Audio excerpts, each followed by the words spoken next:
Should I give my 25F family friend of 15 years 25F a bad book review? I 25F have a family friend, a 25F. I love her parents and partner, but I struggle to spend time with a.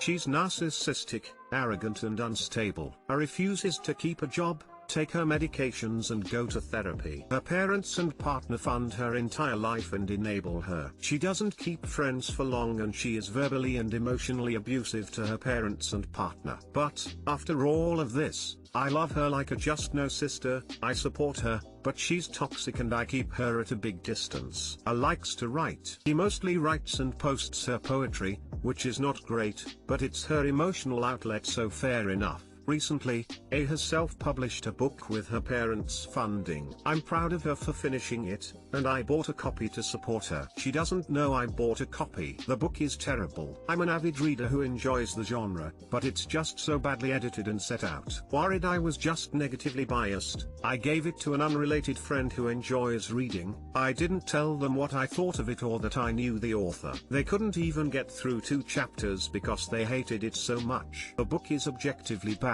However, none of her family or friends are giving her honest feedback. Because of her narcissism, she has an inflated and fragile ego, and everyone seems to be pandering to her ego instead of helping her to improve. I want to anonymously give her some constructive feedback, not my full opinion. It would be too hurtful for something she's worked so hard on and thinks is brilliant, because she's writing a sequel and has the opportunity to get better. This is the feedback I want to give. This has the bones of a fun story, but the dialogue and characterization needed a fair amount of work. It needed to be edited better. The characters' behaviors are inconsistent, the banter felt forced, and there were many instances of English being used illogically and incorrectly. It reads like a draft, which is frustrating because I got the sense that it could have been fantastic if a little more effort had gone into grammar, dialogue and characterization. Whipped her for giving her anonymous constructive feedback, even if it might upset her. I think I might be TA because it's unnecessary to give any feedback at all. I'm not sure I'm doing it for the right reasons. My relationship with her has been long and complicated, and I'm not sure if she'll even take it on board. I feel like I'm failing her if I don't say anything, but if I say something, she might be hurt by it and view it as a personal attack. I feel like reality is going to eventually slap her in the face, and I'd be doing her a huge disservice if I didn't gently introduce constructive criticism before someone else is brutally honest with her and breaks her. I don't know what to do. TD. Our difficult family friend self-published a terrible book, and I don't know if it's better to stay quiet or anonymously give her constructive criticism. It is better to say nothing. There will be negative reviews. Honestly, I wouldn't touch this with a 10-foot pole. If she gets an agent or attempts to get it published through a publisher, they will tell her it sucks. No reason for that lot to fall to you. Don't give your opinion unless she point blank asks for it, and even then, I would avoid answering.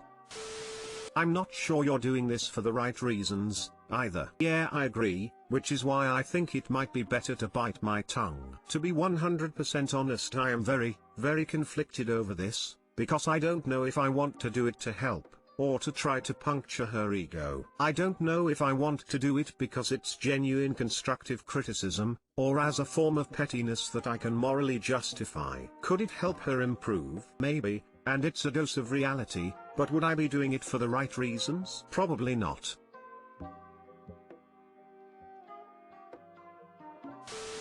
This has the bones of a fun story, but the dialogue and characterization needed a fair amount of work. It needed to be edited better. The characters' behaviors are inconsistent, the banter felt forced, and there were many instances of English being used illogically and incorrectly. It reads like a draft, which is frustrating because I got the sense that it could have been fantastic if a little more effort had gone into grammar, dialogue and characterization. That is constructive criticism, and you really are doing her a favor by giving it to her. If there are any things that you liked, that don't need changing, you should expound on them a little. Basically, 2 paragraphs, these are the good parts, but these are the bad parts that should be changed to make the story great.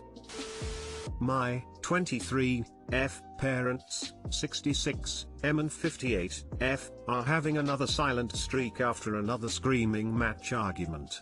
It still unsettles me after all these years. How do I get over this? My parents actively hate each other. It's pretty much been this way since I was 10 and has gotten progressively worse every year since. My dad is an angry man and also very misogynistic with no respect for my mum's opinions. He's the my way or the highway type, and so unless you're 100% with him, you're 100% against him in his eyes. He treats my mum terribly, for example, threatening to cut off her cards as he's the sole provider, bringing up her deceased mother in fights, losing his temper over literally anything and everything, forcing her to sign for land she didn't wanna buy. The list goes on, and as of the last few years my mum's gained confidence and will speak up for what she thinks is wrong. Of course this has meant there have been more endless screaming matches followed by silent streaks for weeks. As a kid these screaming matches would make me feel so anxious. Sometimes I'd get involved to defend my mum from the way my dad was talking to her. I'd go into shaky chihuahua mode mentally even if I'm in another room from it. When I moved away I kinda distanced myself from it all and all the pain. I just bury it and move on with my day. But the other day they had another argument. My mum was totally in the right. She pointed my dad never speaks to her family but expects her to friendly to his when they're nasty, and my dad is now on silent streak and we're all on eggshells again. He can pop off about literally anything and I hate this unpredictability. I hate this. I wish my dad wasn't so angry all the time. My mum is the sweetest person anyone will ever meet and she deserves so much better, but because of cultural and financial reasons she'll never leave despite how much she loathes him. My question is, how do you deal with this emotionally? What tactics do people have who've had similar situations do to cope with this? Not to fix anything because I know that's beyond me, but to feel better as the child of two people who hate each other. TL, Dr. Parents hate each other. My dad has anger issues and argues often with my mum on literally anything. They'll never split for cultural reasons, and although I've moved away,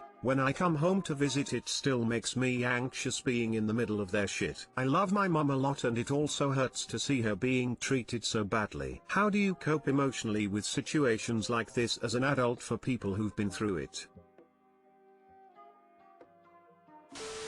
Your dad is abusive. You all need therapy, ESP, you and your mum. Individually, I begged my parents to get a divorce. They were like this until they separated. It was honestly hell before. Apart from the cultural aspect, is divorce really not an option for your mum? If your father is the sole provider, she would get spousal support. There's no reason for her to be unhappy forever. It may be difficult, but she can get out.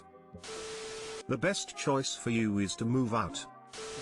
First, I'm sorry your parents after so long haven't found a way themselves to increase their own happiness. This was sad to read because I couldn't imagine being in a relationship like this, but yet I understand because my parents are like this. They don't hate each other, they just feed off each other and sulk miserably at night. Two people who weren't meant for each other. Anyways, I have never myself been able to deal with it. The negative comments they make about each other or the silly little remarks in front of their own faces. I've learned to just remember it is their life at the end of the day. You will feel awful and guilty and etc. But life is a decision and your mom chooses to stay because she chose the comfort of what she has over the change to be happy. I hope she realizes her worth, and unfortunately your dad won't realize what he had till she's gone. Hope this helped. Keep your head up high and maybe try having a sit down with both of them and express how their silence weeks make you feel as their child. I have grown up in a hostile environment and everyone copes in different ways. To be frank, I started viewing my parents as adults and not so much as my parents. They make their own choices to stay together and yell and scream at each other. Clearly they aren't happy, but they choose to do that. Though I would choose to stop caring. I would tune them out because the more you continually emotionally throw yourself into their business, the more it takes away from you. You can love them both and want the best for them, however, they have chosen their path. Your mother chooses to stay out of fear and it's disheartening to see that. Your father chooses to stay because he's gotten away with his abusive behaviors and why go elsewhere. Choose your own path. Focus on you. You are young and you have the time to develop skills, so you aren't replicating the things you see in front of you. Unfortunately, you cannot change them. You can only change how you react to them. At the end of the day, they are two adults who have chosen to stay in an unhappy marriage. or lack thereof. You can't change that. But do better, work on your mental health and get the therapy you need to ensure you develop healthy relationship habits. Be an independent woman, build your financial stability so you don't have to rely on a man financially, or if you do it's by choice and not necessity. Ensure you settle down with a man who respects and treats you with love. You moved out and yet you know about this disagreement? How? Or mom is telling you she shouldn't embroil you in it. Tell her you're there for her whatever happens, but you don't want details because it only upsets you and doesn't help her. I, 24M, cannot get over a past relationship that ended years ago. Too long didn't read, we broke up a long time ago, but my feelings are still very strong. I tried to look after my mental health but nothing seems to really work, and I just want to be able to move on. I read it.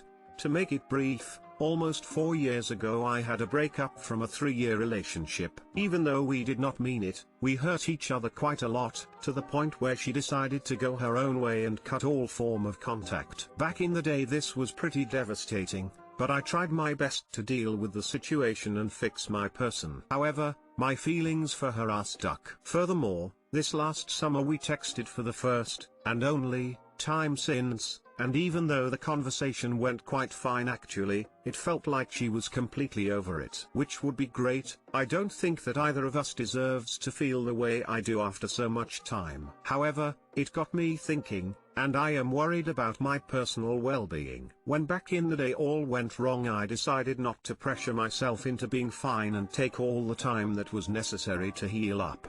It's just that I am very tired, Reddit, of seeing how time goes by and the raw feeling still remains. I think that I have tried to follow a healthy recovery path. My rational side has the situation very well accepted. I know that I am in love with an idealized version of her by my memory. I have been fortunate enough as to count with the support from amazing friends and family with whom I can be open about this. Also attended therapy for a while, tried and did a lot of new things. And I don't know why.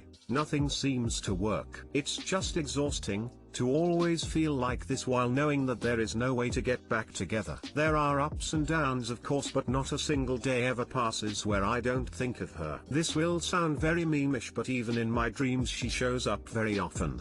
Sometimes they are so nice that I wake up wishing that I never had. I honestly, really, just want to be able to let it go. Not today, or tomorrow, but the idea of being still stuck 5 or 10 years from now is absolutely horrifying to me. So I ask you, what can I do?